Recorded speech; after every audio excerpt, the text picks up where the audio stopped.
E aí, torcedor do Galo? Estamos de volta com um vídeo exclusivo e notícias em primeira mão.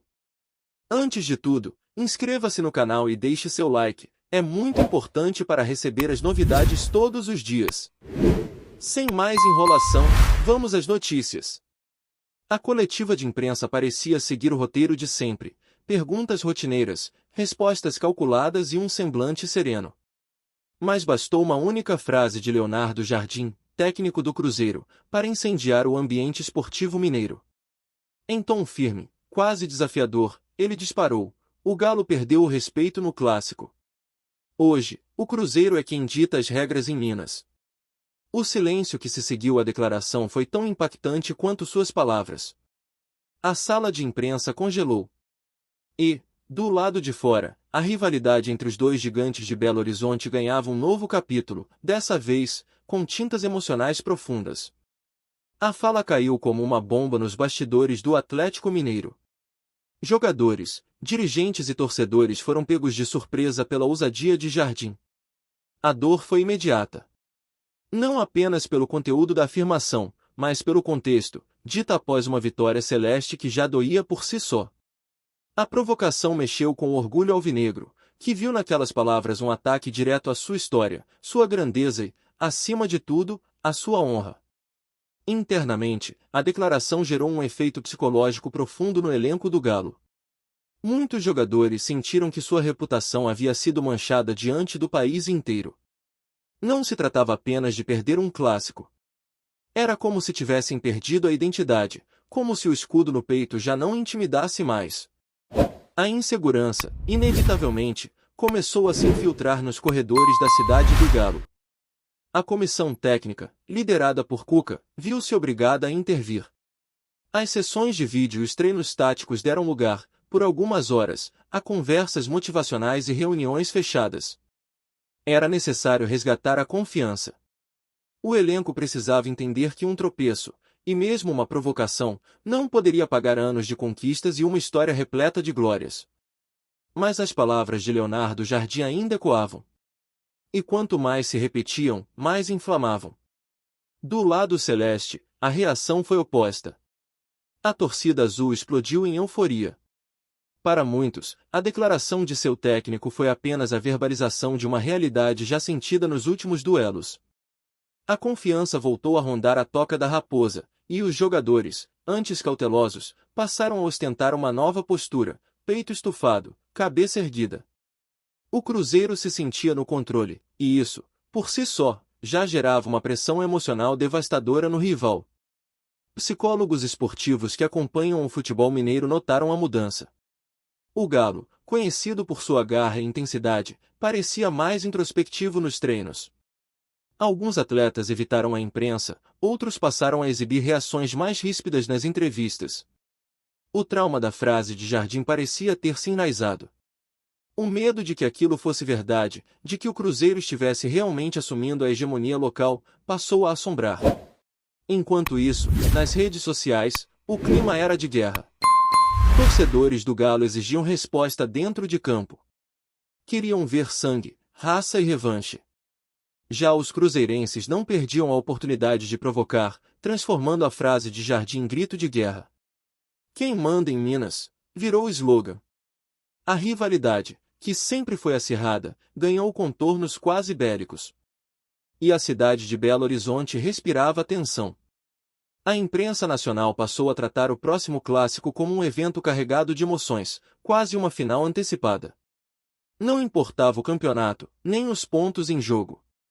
O que estava em disputa era a alma dos dois clubes. O psicológico dos atletas virou fator-chave. Quem suportaria melhor a pressão? Quem transformaria a raiva em combustível e não em descontrole? Especialistas alertaram para os riscos. Emoções à flor da pele podem gerar atuações brilhantes ou desastrosas. Um cartão vermelho por impulso, um erro infantil por ansiedade, uma lesão causada por excesso de tensão. O jogo psicológico passou a ser mais perigoso que o tático. E isso, paradoxalmente, tornava tudo ainda mais imprevisível e fascinante. Alguns dirigentes do Atlético sugeriram que a fala de Leonardo Jardim ultrapassou o limite da provocação aceitável. Para eles, houve falta de respeito. Pediram retratação. Mas o técnico do Cruzeiro manteve o silêncio. Sua estratégia era clara: deixar que suas palavras continuassem trabalhando por ele, fermentando a revolta no rival, inflamando a confiança em seu elenco. O Galo, por sua vez, passou a tratar o próximo duelo como uma guerra de recuperação emocional. A ordem era clara: resgatar o respeito. Cada treino, cada reunião, cada momento no vestiário passou a ser uma preparação não apenas física, mas principalmente mental. A vitória, mais do que nunca, se tornava uma questão de honra. Jogadores experientes foram chamados à responsabilidade. Líderes de grupo assumiram o papel de motivadores. As cicatrizes da fala de Jardim precisavam virar força. Não bastava responder com declarações públicas. A resposta teria que vir com bola na rede, com suor, com entrega total. E com uma vitória que silenciasse a euforia celeste. Os torcedores, em ambos os lados, vivem dias de expectativa sufocante. O clássico, que já é naturalmente intenso, agora carrega a carga de uma ferida aberta. E quando o árbitro apitar o início do jogo, o que se verá em campo será mais do que um confronto de 11 contra 11.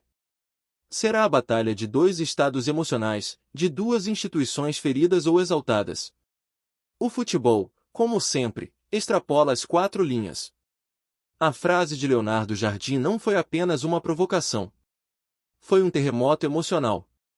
Um divisor de águas. E agora, todos aguardam: qual será a resposta do Galo? O silêncio será sepulcral ou o rugido virá mais alto do que nunca? A única certeza é que, neste momento, o futebol mineiro está em ebulição. E o próximo clássico entre Cruzeiro e Atlético Mineiro promete ser histórico. Não apenas pelos gols, mas pelas emoções que transbordarão a cada lance. Afinal, em Minas, agora, se joga muito mais do que futebol. Se joga a honra. Se joga o psicológico. Se joga o futuro. Olá, torcedor alvinegro, antes de continuarmos, já te convidamos para se inscrever no canal De Olho no Galo e deixar seu like, assim você fica por dentro de todas as novidades do Galo de forma exclusiva. Bora continuar! A declaração de Leonardo Jardim não apenas provocou desconforto entre os jogadores do Atlético Mineiro, mas também tocou profundamente o emocional da torcida. Muitos torcedores se sentiram humilhados, como se suas décadas de paixão e entrega ao clube tivessem sido desconsideradas. As arquibancadas, antes palco de apoio incondicional, agora ecoam um misto de revolta e cobrança. Não se admite que o rival fale mais alto. E quando isso acontece, a dor é coletiva, visceral, como uma ferida aberta exposta ao deboche do adversário. Dentro da Toca da Raposa, o ambiente é de exaltação. A fala de Jardim foi celebrada como um ato de coragem e liderança. Seus comandados o veem como um técnico que não teme polêmicas e que protege o grupo com a palavra firme. Para muitos atletas do Cruzeiro, essa postura fortaleceu ainda mais o vínculo com o treinador, dando-lhes uma injeção de confiança que extrapola qualquer preleção técnica. É a certeza de que eles estão no comando da narrativa atual do futebol mineiro. Enquanto isso, ex-jogadores e comentaristas passaram a se posicionar. Alguns defenderam a liberdade de expressão de Jardim, alegando que o futebol sempre foi feito de provocações e que esse tipo de fala apenas aquece o espetáculo. Outros, no entanto, viram na atitude um desrespeito, um combustível perigoso que pode incitar conflitos nas arquibancadas e nos bastidores. A linha entre o folclore e a irresponsabilidade, nesse caso, parece cada vez mais tênue. O psicológico do elenco atleticano vive um momento delicado. Jogadores jovens, que ainda buscam afirmação, sentem o peso de representar um clube agora cobrado por orgulho ferido. Já os mais experientes se veem obrigados a assumir o papel de referência emocional, tentando acalmar os ânimos e manter o foco na performance. Mas é difícil ignorar o burburinho externo, as manchetes diárias e a pressão crescente vinda de todos os lados. O que se viu nos últimos dias foi uma mudança no discurso da diretoria do Galo. O que antes era tratado com frieza passou a ser abordado com emoção. O clube entendeu que, para acalmar sua torcida, precisaria demonstrar reação. A apatia não tem mais lugar. O orgulho foi cutucado, e a instituição, como um todo, precisa mostrar que ainda impõe respeito, dentro e fora de campo. Em um esporte onde o emocional pesa tanto quanto o tático, o Clássico Mineiro virou uma questão de identidade. Os jogadores do Galo não entrarão em campo apenas para vencer. Entrarão para restaurar uma reputação. A simples ideia de perder novamente, sob esse contexto inflamado, seria devastadora. E é exatamente essa carga emocional que pode tanto impulsionar quanto desestabilizar. Do outro lado, o Cruzeiro precisa lidar com um novo desafio: administrar a euforia. O excesso de confiança pode ser traiçoeiro, e transformar provocação em motivação adversária é um risco real. Leonardo Jardim sabe disso. Por mais que mantenha a postura altiva, ele é experiente o suficiente para entender que, no futebol, cada ação gera uma reação. E a do Galo ainda está por vir. O fator torcida promete ser determinante. O Mineirão deve pulsar de maneira diferente no próximo duelo. Cada grito, cada bandeira, cada provocação será mais intensa do que nunca. A arquibancada, carregada de emoções, será quase um personagem do jogo. E em um ambiente tão carregado, o emocional dos atletas será constantemente testado. A imprensa já antecipa que o clássico pode marcar um ponto de virada para ambos os clubes. Se o Atlético vencer, resgata sua moral e vira chave para uma nova fase de confiança. Se perder, corre o risco de entrar em crise. Já o Cruzeiro, caso saia vitorioso novamente, consolidará sua supremacia no momento atual, e sua torcida poderá declarar, sem contestação, que o trono mineiro mudou de mãos. No fim das contas, a frase de Leonardo Jardim foi mais do que uma provocação. Foi uma faísca jogada em um campo emocional repleto de pólvora. Agora, o futebol de Minas Gerais vive em contagem regressiva. Não para um simples jogo, mas para um capítulo decisivo em sua história recente. O que acontecer no próximo clássico não será apenas um resultado. Será um veredito emocional. E toda uma cidade estará de olhos e corações voltados para ele. Trazemos notícias atualizadas do Galo todos os dias. Inscreva-se no nosso canal e dê um like para continuar recebendo notícias exclusivas. Compartilhe também a sua opinião sobre essa notícia nos comentários. Isso é muito importante para o Atlético Mineiro. Até o próximo vídeo.